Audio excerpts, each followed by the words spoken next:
asalaamaaleykum mbokku internet yi ñuy topp seen site internet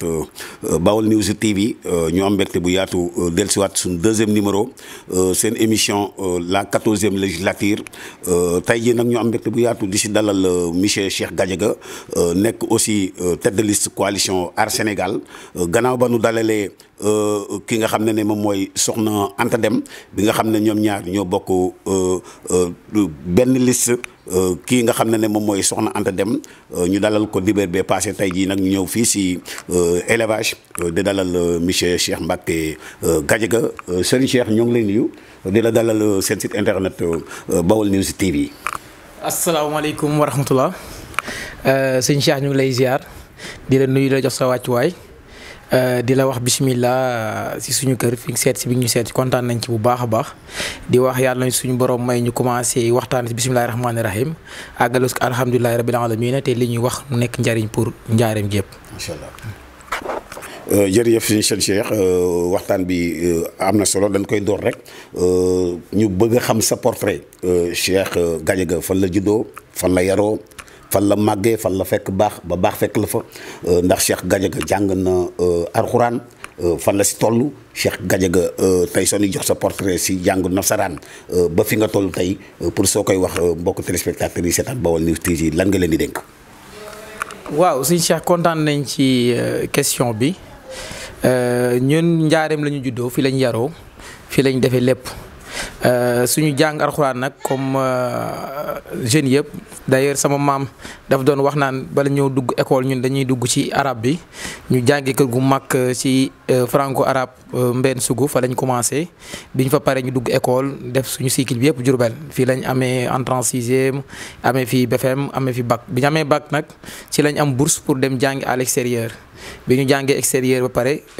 jóge nañ fa ñibbisiwaat fii ci Sénégal àggalee fii suñu jàng fii ci faculté de médecine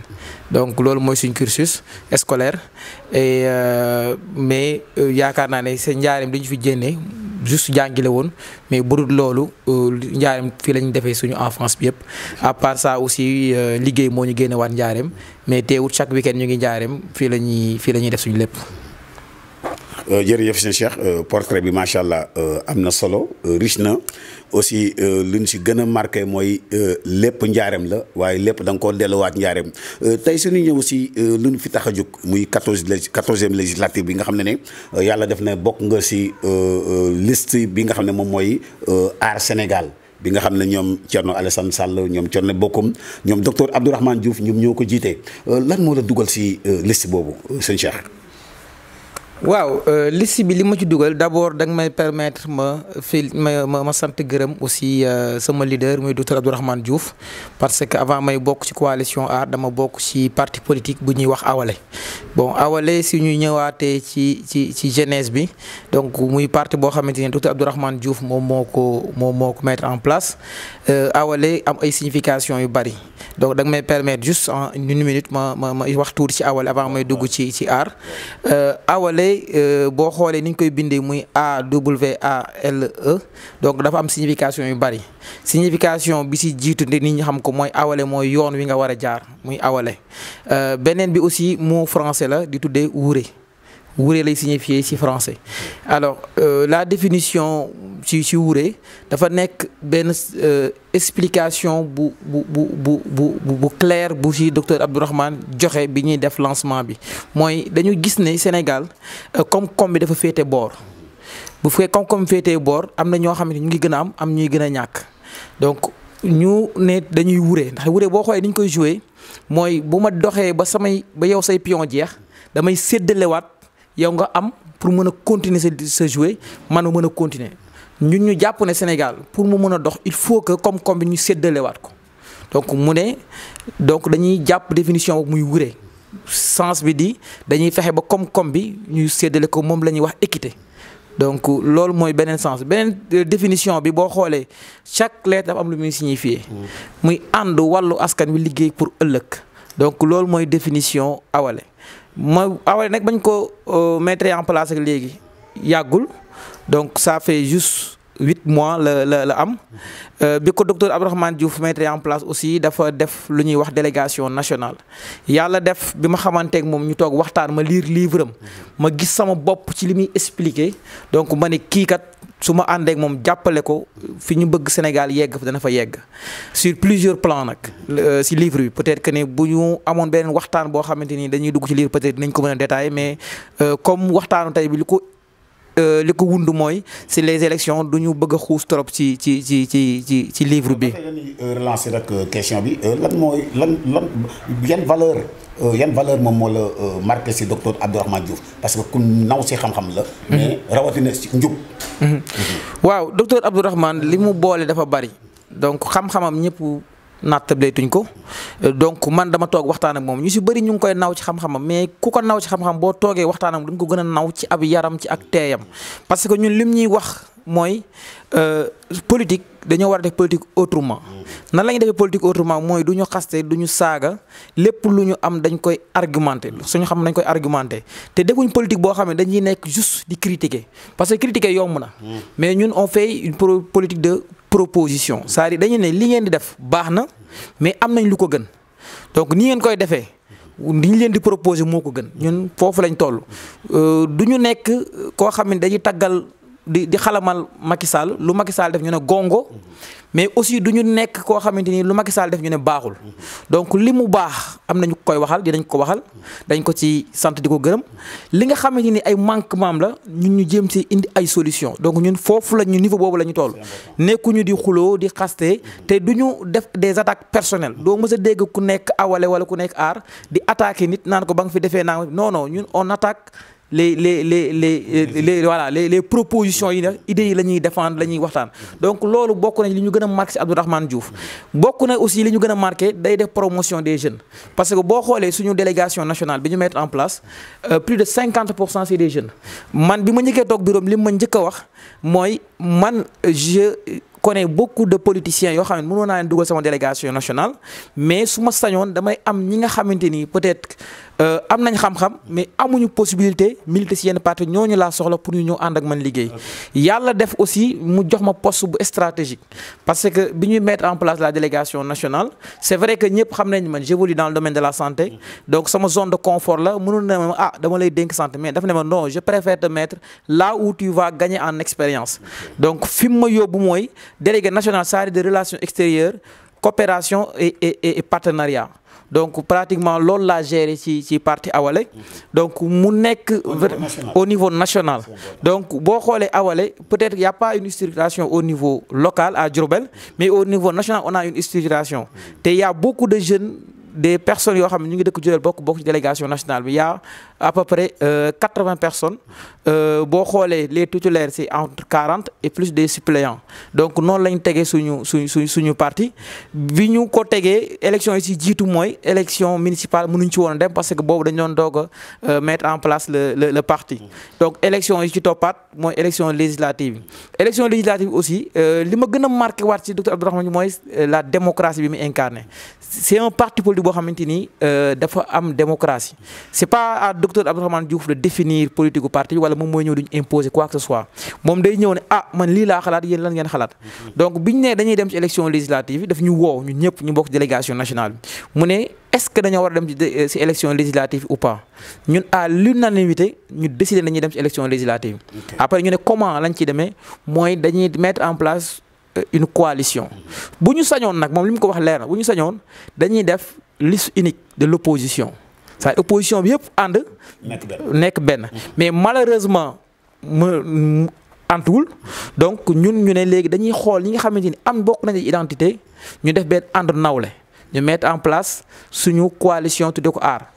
bu ñu duggee ci waxtaan bi di nga xam ne aar vraiment c'est une coalition qui est logique. dañuy ñëw directement ci waxtaan bi aar muy comme wax naa ko léegi muy Thierno Bocoum ak Thierno Alassane Sall ku ci nekk aussi danoo bokk ak docteur Abdourahmane Diouf li ñuy xeex ci wàllu valeur parce que moom mooy seul ministre de la République boo xam ne président Macky Sall def na dara mu taxaw carrément opposé démissionné. Thierno Bocoum ñëpp xam nañ taxawaayam fële si Assemblée nationale. si 12e législature bi. ñu xool aussi docteur Abdourahmane Diouf même chose la seen pàcc boobu nan ngeen ko boolee ba coalition bi taxaw ndax amutoon ay jafe-jafe. waaw comme ni ko tubaab di wax rek les belles esprits se regroupent donc loolu moom c'est quelque chose qui est naturel parce que boo xoolee ni nga ko waxee kenn ku nekk am na jaar-jaar te day sa jaar-jaar day firndeer sa dëggu ak say principe docteur Abdourahmane Diouf bu ñu fàttali ko nekkoon na fi directeur SONES alors li ko génnee ci gouvernement bi c'est simple mooy dem nañu invité ko à la banlieue mu dem pour xool ndox bi ñuy naan foofu bi mu demee xool ne vraiment ndox mi ñu naan baaxul mu génn def une déclaration ne l'eau que nous buvons est d'une potabilité douteuse léegi nag commencé di ci xalaat nan la ñuy def ba régler problème boobu si lañ ne ko waroo woon a def li tax nga wax loolu pourtant y a direction ne waroo woon a wax loolu c'est pas bien politiquement ñu dàq ko mu génn dem yoonam. alors boo jëlee Thierno Alassane Sall aussi mu wone ay valeurs parce que boo leen rappelé woo bi ñu ko nekkee directeur ARTP donc mu xool évaluer li muy am ci salaire li muy am ci ay avantages mu nekk aux alentours de 20 millions mu ne lii dafa ëpp ci directeur. mu taxaw di ko kaas.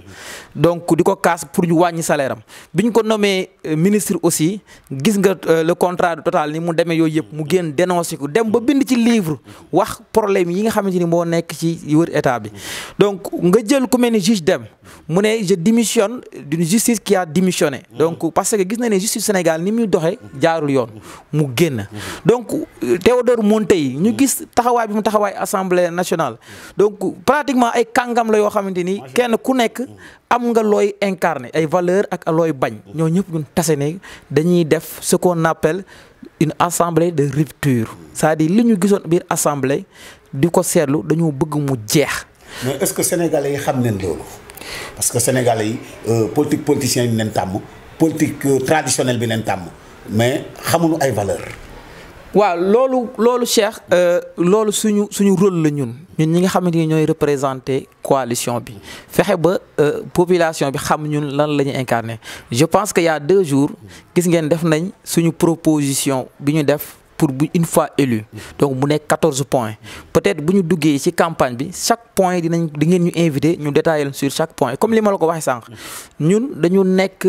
une coalition boo xam ne dañuy proposer nous ne sommes pas dans le dénigrement nekkuñu aussi ñi nga xamante ni dañuy làqatu ci ginnaaw Macky Sall jàppale wuñu Macky Sall nous sommes dans l'opposition mais nous ne sommes pas dans l'opposition uniquement pour critiquer dañuy ñëw pour proposer des solutions parce que ñun li ñu jàpp mooy Sénégal il y a 3 pouvoirs am na pouvoir exécutif Macky Sall di ko président Macky Sall di ko incarner war a déterminer politique gu nation bi y a pouvoir judiciaire bi nga xamante ni tey dëkk pour mu développer il faut mu am stabilité te stabilité boobu ñoom ñoo ko incarner donc le développement ne peut pas avoir lieu si la justice ne joue pas son rôle donc Macky Sall bu jouer rôle am di définir politique gu état bi justice jouer rôle am pour la stabilité de notre pays mais pouvoir législatif aussi dafa war a jouer son rôle. donc dañu aussi le président de la République son excellence dañu waa Sénégal dañu génn wax si wàllu propagande. si wàllu législatif bi pendant 1 mois. mais moom mi ngi France di jeter ay pierres daan ne carrément ñoom on va gagner de 100% moom déjà mi ngi si politique. son rôle. waaw da may baal rek parce que point bi ma nekkoon loolu dafa am importance. parce que comme ni ma ko waxee mooy pour que pays bi développé il faut que chaque pouvoir joue son rôle. donc j'ai expliqué le rôle pouvoir exécutif pouvoir judiciaire mais pouvoir législatif bi lan la war a jouer sur le développement du Sénégal loolu il faut que député bi xam son rôle le député. il doit mettre en place des lois yoo xamante ni tey bu ñu ko voté ba mu jàll à l'Assemblée nationale pays bi mën na see jaar développer soxali ko damay jox juste des exemples yoo xamante ni suñu 14 points définir nañ ko ci. tey suñu ñëwee sur l'économie par exemple boo demee dans des pays comme le Maroc moi j'ai fait une partie de mes études au Maroc donc da ngay gis ne foofu un étranger bu ñëwee bëgg a mettre en place benn entreprise am il faut que doomu réew bi détenir les 51% de l'entreprise. donc loolu li muy indi mooy comme bi nga xam ne day génn ci entreprise bi lu ci bëri day des ci biir dëkk bi donc là c'est des lois yoo xam ne ay député ñoom ñoo ko def mu dox jàll à l'Assemblée léegi dafay dimbale ba koom-koomu dëkk bee dem. mais ñooñu ay député du peuple. voilà exactement loolu c'est des points. beneen bi boo xoolee Sénégal à part ñi nga xamante ni jàng nañ français ba ak yenn niveau yi ñeneen ñi impliqué wu leen sur la gestion. De la cité donc boo jëlee ñi nga xam ne dañoo jàng alxuraan ñi nga xamante ni amuñ wenn niveau d'intellectuel bi ñooñu dafa leen a xaw a boddi système dafa leen a boddi ñooñu par des lois mën nañ leen a intégré waat ci biir damay jox exemple tey nga ne ki nga xam ne dafa bëgg ubbi daara y a des préalables ñu ne la boo bëggee ubbi sa daara c'est telle condition ngay am pour nga ubbi daara une fois nga respecter ces conditions là bañ jox la sa accréditation ne yow mën nga ubbi daara ñu jàppale sur la construction l'État a l'obligation jàppale comme ni muy jàppale l'école privée nga tabax sa daara en même temps ki fay jàngale état bi di ko fay donc mettre en place des conditions yu ñuy ubbee ay daara mais aussi accompagner les daara te loolu c'est des lois ñoom ñoo koy def donc vraiment tey bu fekkente ne même état bi su deful liggéeyam su fekkente ne député yi def nañ seen liggéey comme ni mu waree donc Sénégal mën naa soqale ku ñun foo niveau boobu lañ toll. mais est-ce que 14e législature bi tey si leen yàlla maye ndam wala ngeen am représentatif bu am solo fële si Assemblée nationale est-ce que li ngay wax nii di ngeen ko jëfee parce que député li ñu leen a xamee mooy tàccu xeex saaga dóorante. waaw boo xoolee ñun ensemble de rupture la ñu woote c'est la première fois nga gis ñuy dem élection législative. Mettre en place un programme mës am Sénégal ñun ñoo ko fi njëkk a def dañu génne un programme bu ñuy jox Sénégalais ni leen ñun kat une fois élu dañoo def diagnostic dañ ne lii moo doxut bu ngeen ñu falee lii doxut solution bii lañ ci indi donc c'est la première fois dans l'histoire du Sénégal benn coalition def ko donc loolu c'est à saluer loolu day wone ne ñun li ñuy incarné muy assemblée de rupture mën nañ koo def xam nañ les points faibles xam nañ li nga xamante ni bu ñu ko indee comme solution dëkk bi dana dox sur ni assemblée doxee sur l'économie, sur l'éducation, sur l'emploi des jeunes. Donc, plusieurs points abordés nañ ko ne bu ñu falee loi bii la ñuy teg mooy régler tel problème. Donc, c'est assez là. waaw li ñu metti ñëpp gis nañ ko. Donc, des députés yoo xamante sont là juste pour leur parti, pas pour la population. Donc, loolu nit ñi gis nañ ko saagante bi xastante bi waxtu ñaaw loolu gis nañ ko man comme j'ai l'habitude de dire man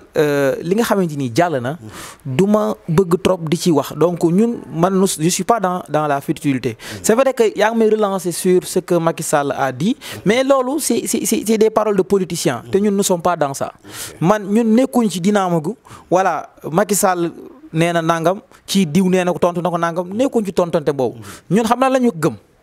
Macky Sall bu taxawee le président Macky Sall bu taxawee ne je vais mettre en place tel projet wala am na benn kii bu mu benn entreprise benn comment dirais-je benn infrastructure bu mu bëgg a mettre en place ñun ñu dem xool saytu infrastructure bi quel sera l'impact sur la société ak quels sont les points faibles ñun ñu discuter sur ça boo xoolee docteur Abdourahmane Diouf sortie yi mu def yëpp c'était sur terre. est-ce que gars yi nekkul nag ku si mer rek mer ngemb wax leneen loo xam ne ba nga duggee ba nga nekkee si biir gouvernement bi aussi. daan nga màcc tàngal. non xam nga du mer ngemb parce que tey boo xoolee ñi ngi nekk si aar ñëpp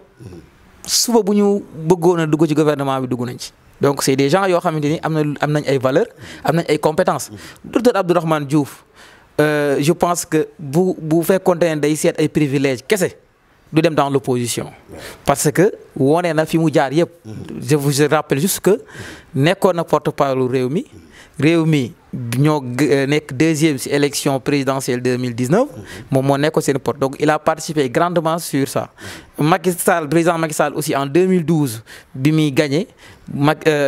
réew mi dafa ñëw jàppale ko moom mu nekkoon ci pôle de communication donc participer na ci te après bi ñu xoolee parcours am il était à l'étranger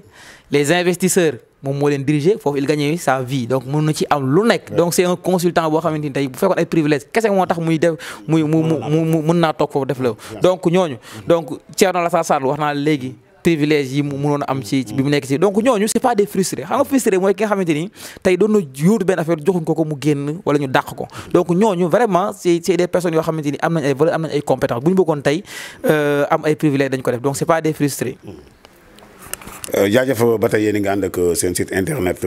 Baol News TV seen émission 14e législative bi nga xam ne moom la ñuy def si élection législative du 31 juillet si atum ñaari junni ak ñaar fukk ak ñaar tey ñu am mbégte bu yaatu ñëw fii si élevage di dalal monsieur Cheikh Gadiaga nekk tête de liste coalition Aar Leneen fii si département bu Diourbel dañuy des si département bi ay kàngam nga dajeeg de ay Fatou Diané ay Malick Fall ay grand Sémou Ngom bokk gis-gis nan nga mën a battre campagne ba ces vieux routiers là nga tëral leen Cheikh loolu dana xaw a jafe de wala jafewul. waaw xam nga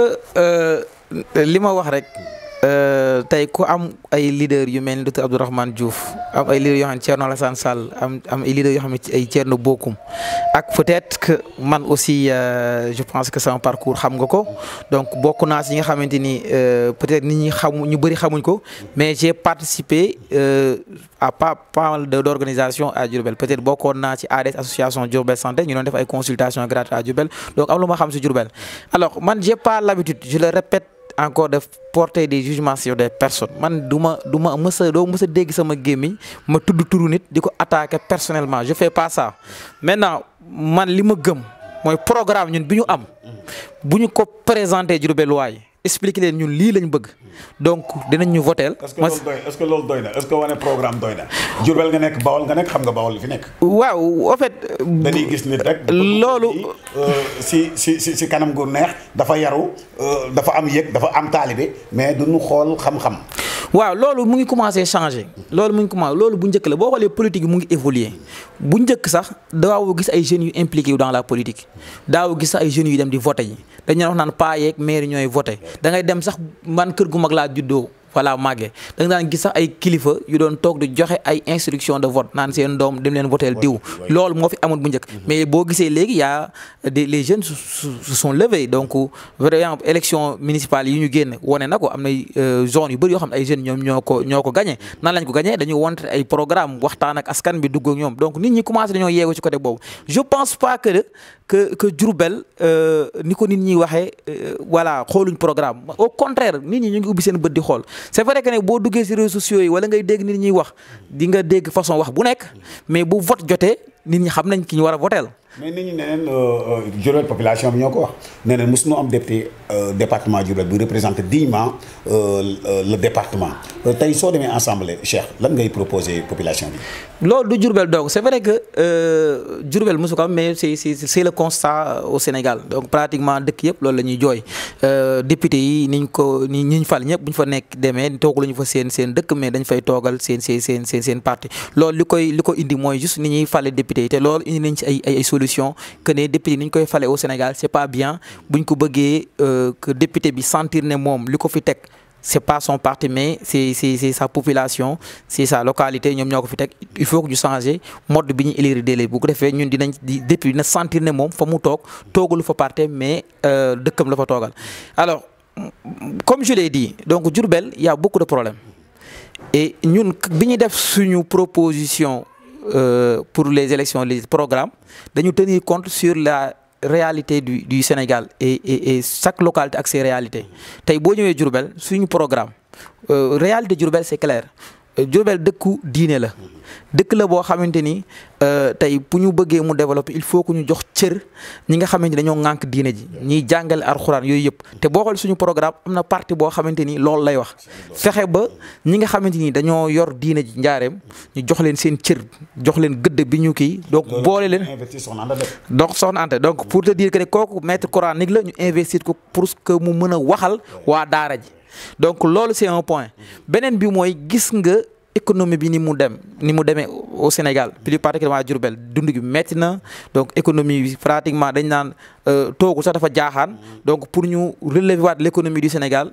ay loi mën na koo indi comme ni ma la ko expliqué sànq mettre en place des lois yoo xamante ni day imposer leen entreprises yi ñu privilégier ñu may doole les entreprises privées donc loolu mu ngi suñu programme boo xoolee jeunes yi aussi manque de travail bi nga xam donc chômage des jeunes boobu yëpp en tout cas il faut que nit ñi xam ne le pouvoir du député ça se limite pas à venir voilà di tàccoog di saaga xase le pouvoir voilà donc loolu du liggéeyu député liggéeyu député mooy ni gouvernement bi tëjoo di xalaat ay programme ay projet député bi noonu la war a tëju waaw dina yomb parce que ñun nekk nañ ci déjà donc jafewut donc amuñu woon habitude di ko def ñun nous sommes la première coalition bu ko def teg un programme donc bu ñu fale programme bi ñu teg ñu déroulé ko vraiment dina dimbale bu baax Sénégal pour ñu génn ci situation bi. dañu gis na kenn si yéen nekk coordonnateur national muy Diomaye Dioum jàmbaar la borom xam-xam la te ku nu naw xam-xamam la mais Diourbel xamuñu kuy Diomaye. malheureusement. malheureusement xamuñu kan mooy Diomaye loolu la lay expliqué. waaw Diomaye dama koy saluer di ko gërëm au passage ndax liggéey bu rafet bu mu def tey bokk nañ ci coalition yoo xamante ni téyewuñu dara suñu liggéey jàll na parrainage jàll nañ ko facilement donc vraiment amul dara lu ñu mën a gàllankoore te loolu dañ ciy remercier Diomaye parce que moo nekkoon suñu mandataire dëkk Diourbel mu nekk nit koo xam ne ku disponible la nit ku am xam-xam la nit ku yéwén la nit la koo xamante ni vraiment amul benn problème donc démb ba léegi on était ensemble man ak moom ñooy ànd tey léegi lañ tàqalikoo parce que peut-être am na yenn activités yu mu war a def man am yu mu war a def mais tout le temps ñooy nekk vraiment Diourbel war nañ ko sant gërëm ko parce que mu ngi taxawal Diourbel taxawaay bu rafet parce que bu ñu toogee ñun conférence des leaders bu ñu taxawee présenté Diomaye rek ñëpp ay jóg tàcc ko di ko sant ko gërëm waa Dakar yëpp donc am nit ku mel noonu muy kàngam dëkk Diourbel vraiment bokk ci coalition bi bu ñu toogee Dakar conférence des leaders bu ñu nee Diomaye ñëpp jóg tàcc ko di ko félicité vraiment loolu fierté Diourbel la ñu ngi ciy sant yàlla di ñaan suñu borom mu may ñu yeneen Diomaye pour que Diourbel gën a développé. ba tey Cheikh dañuy ñëw rek relancer benn laaj si li nga xam ne moom mooy coalition yi yoo xam ne dañ leen a kale lu mel ne Yewwi ak Wallu si seen liste nationale en tant que porteur de voix. tu es une voix autorisée loolu lan nga ko gisee jaadu na wala jaaduwul. loolu ñun dañ ko fustiger je pense que def nañ sax conférence de presse wax ko parce que vraiment y a beaucoup de points si processus électoral bi yoo xamante ni jaarul yoon d'abord le parrainage ñun on dit que nous sommes pas contre le parrainage mais dañ ko war a revoir ni ñuy defee parrainage bi parce que tey yow Cheikh xamoo kan nga parrainé jàpp nga ne kii nga parrainé mais xamoo parce que tey da ngay dem ci wari ba joxe sa carte d'identité des fois ñu laaj de financement nga joxe sa carte d'identité gars yi mën nañoo say données dugal ko donc bu kooku njëkkee déposé kooku nga parrainé donc am na système boo xam ne bu ñu ko defoon yow di nga mën a xam yow kan nga parrainé il suffit juste def benn lien boo xam ne boo dugalee sa identité. parrainé Cheikh Gadiaga te fekk. say données joxoon na keneen jëloon na ko donc kon yow parrainé woo Cheikh. jot naa financement. donc loolu c'est un point faible ci parrainage bi boo xoolee y avait beaucoup de points faibles dañ ne ñun bu ñu sañoon état ak opposition bi ñu toog waxtaan ci processus de parrainage bi ñun am nañ ay solutions à ça ñu toog mais du caagee nañ ne état bi mooy toog fële rek définir les conditions daal di ñu koy imposer. parce que boo xoolee parrainage bi élection yële passé amoon na problème parce que dañ leen wax naan diw mooy njëkk a déposé ba nit ñi dafa xeex bi ñu demee kaas ko cette fois ci dañoo def tirage régler problème boobu ni ñuy régler problème boobu bu ñu gënoon a xóotal waxtaan bi peut-être dinañ dem ba nit ñi dinañ mën a parrainer comme il le faut candidat yoo xam ne mérité nañ jàll dinañ jàll yi ñu mérité recalé ñu recalé leen beneen bi aussi gis nañ ni ci conseil constitutionnel doxee ñun ñu koy ñaawlu di ko ñaawlu fa ñaawlu yam parce que justice dafa war a tëddee njaaxaanaay warut a xool kii moo ëpp doole kii moo amul doole lañ ko war a faagaagal. parce que comme amul ndey parce que boo xoolee am na ñoo xamante ni empêché nañ leen ñu bokk ci te peut-être que ne mënoon nañoo bokk. waaw est-ce que xel nangu na coalition bu mel ne coalition wàllu Ousmane Sonko jiite ko gagné largement élection municipale yi ñëpp xam nañ mooy maire bu Ziguinchor Barthélémy Dias nekk maire bu Dakar j'en passe ñu ne amul ay parrainage yu mat est-ce que loolu xel nangu na ko. non Yewwi rek téyewuñu leen pour parrainage peut-être que comme li ñu wax élection législative c'est un processus donc dafa am étape bu njëkkee parrainage la. donc étape bi dafa c'est la justice parité donc justice moom mooy définir les règles donc y a des boo xoolee code électoral am na ay conditions yu mu la teg ne la boo bëgg ci bokk ci élection lii ngay de respecter lii ak lii ak lii la donc y a des points ñoom am na point boo xamante ni ñoom accepté nañ ne def nañ erreur donc nekkul loo xam ne dañ ko inventé ñoom ñoo ko avoué ne def nañ erreur muy parrainage alors bu ñu respecté bu ñu defoon justice defoon liggéeyam aujourd'hui liste nationale Benno Bokk Yaakaar dañ ko war a invalider liste nationale Yewwi Askan dañ ko war a invalider mais justice ñooñu waruñu woon a bokk mais justice peut-être comme li ñuy wax pour la stabilité du pays alors que ne xamuñ ne loi moom moo jiitu lépp nit ñëpp dañoo war a conformer wu ci loi te malheureusement justice dafa jaar à côté fexe na ba lijjanti ba fexe ba Benno ñëw bokkaat ci course bi alors que ne Benno boo warutoon a bokk ci élection yi loolu ñëpp d'accord nañ ci que ne justice li mu def du yoon mais ñun dañu ne duñu toog chaque instant di wax naan justice li mu def du yoon justice du yoon dañoo war a avancer donc loolu am na constaté nañ ko fustigé nañ ko wax nañ lii du yoon mais duñu xeex duñu xuloo duñu saaga parce que dañu bëgg réew mii ñu nekk bu ñu demoon tey ba yàlla jox ñu war koo diriger ñu diriger ko ci jàmm ak dal. li ñu dese ci waxtu bariwul Cheikh dañuy ñëw rek ci li nga xam ne ba tey ci wàllu élection yi xëy na yéen a ngi ci terrain bi yéen a ngi rencontrer les populations yéen a ngi wax seen programme mais est-ce que jàpp nga ne élection dina am parce que Yewwi coalition Yewwi ñoo ngi tëkku ne sans ñoom élection du am président Macky Sall nee na fala budde élection dina am.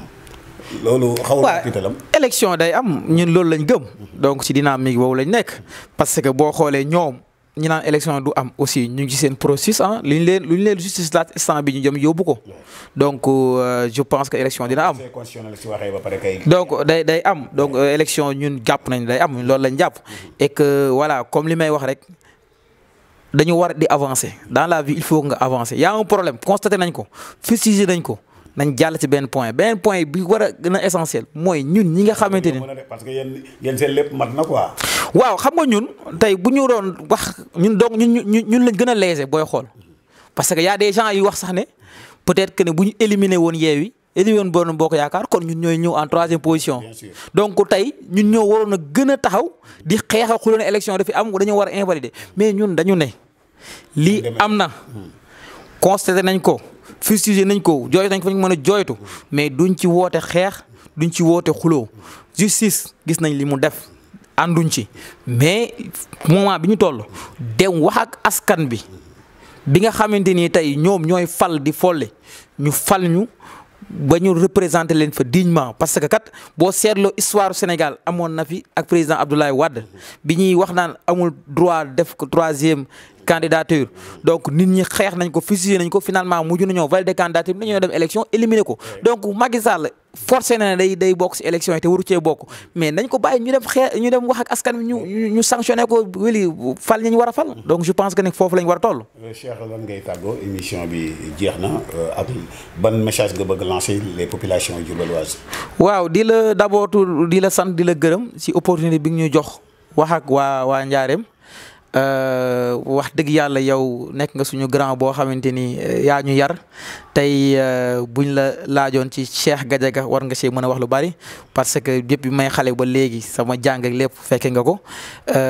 di wax di remercier aussi Diourbellois yi di inciter aussi les jeunes de s'impliquer davantage dans la politique parce que il faut que alternance générationnelle am il faut que vraiment am na ñoo xam def nañ seen temps dans la politique il faut qu'il laisse la place aux jeunes jàng nañ voilà jàng nañ am nañ xam-xam mën nañoo doxal damay demander vraiment jeunes Diourbellois yëpp ñu jóg takku dugg ci politique bi fexe ba bokk ci lieu yi ñuy décider parce que kat li ñuy wax ab jeune bis boo koy defal dara te boole woo ko ci day mel la ngay def da nga koo contre donc boo bëggee jeune bi li ngay def mu gis ci boppam ànd ci da nga ko ciy boole donc ñun loolu lañ gëm ñuy lancer un appel à tout jeune bu nekk Diourbel vraiment mu ñëw ñu ànd liggéey pour changer la chose quand même parce que il est temps. macha allah kooku mooy Cheikh Gadiaga nekk tête de liste coalition Aar Sénégal nekk fii si département de Diourbel tey mu tombé nag seen deuxième numéro seen émission la 14e législature ñu jëm si élection législative du 31 juillet 2022 comme ni ñu koy waxee rek ñoo yéeg di wàcc di lamb di daaj di xam di xamale àdduna potundaa la kun naan jox sa morom ndax lu tëgg tas waaye su neexee des si xol yi ñu leen jox rendez-vous incha allah ba beneen yoon si beneen numéro ak beneen coalition jaa ngeen jëf